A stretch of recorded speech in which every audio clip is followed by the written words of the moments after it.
मैं पंडित ओम प्रकाश आज का वीडियो परमात्मा के होने का प्रमाण देते हुए आपके सामने प्रस्तुत करने जा रहा हूँ। यदि चारों तरफ से बंद कमरे में से सारंगी बजने की आवाज़ आ रही है तो यह प्रमाण हो गया कि कोई तो है इस कमरे में जो सारंगी बजा रहा है।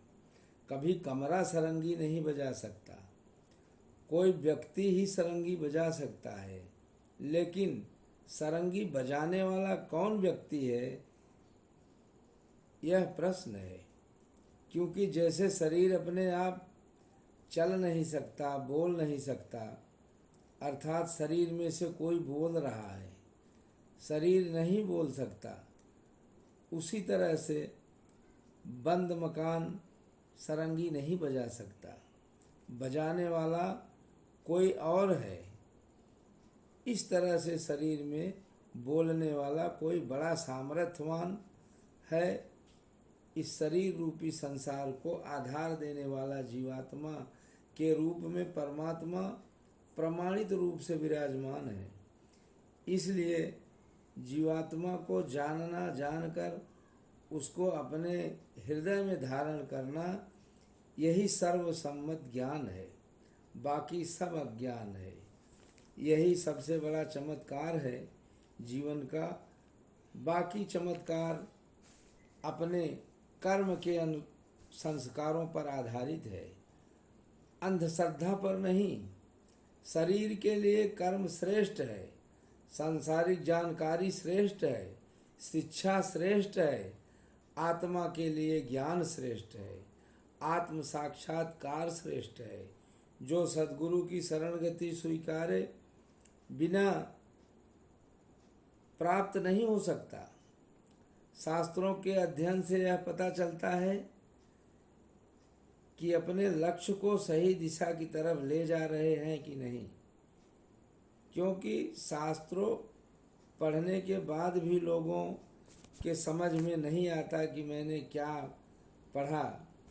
इसलिए गीता का पाठ करने के लिए शास्त्रों प्रेरणा देते हैं, ताकि बार बार पढ़ने से, अभ्यास करने से एक दिन यह पता चल जाएगा कि गीता क्या जानने के लिए बार बार प्रेरित करता है।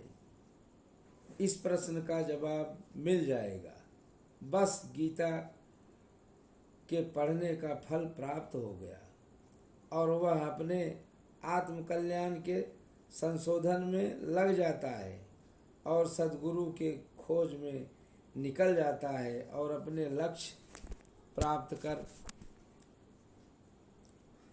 अपने लक्ष्य को वह प्राप्त कर लेता है। बड़ी आश्चर्य की बात यह है कि जो इस शरीर का आधार आत्मा है, मनुष्य उस आत्मा को पूरे आयुष्य भर त्याग करके रखता है। अर्थात शरीर के विषय पोषण के पीछे सांसारिक क्रिया में जीवन को पूरा कर देता है और आने वाले अधोगति से भयभीत रहता है और सोचता रहता है कि यह शरीर मेरा है। यही जीव का मोह है और यह छूट जाएगा। यह शोक करते करते अधोगति को प्राप्त हो जाता है। इसलिए अर्जुन कहते हैं, हे भगवान, यदि पृथ्वी का निष्कंटक राज मुझे प्राप्त हो जाए तो भी किसी पदार्थ में मेरे शोक को हर लेने की क्षमता नहीं है।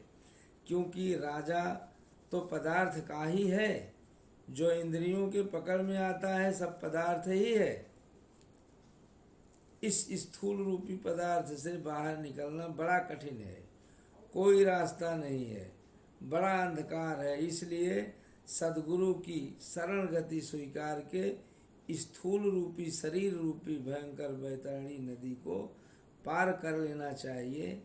यही जीवन का लक्ष्य है। जय सद्गुरुदेव।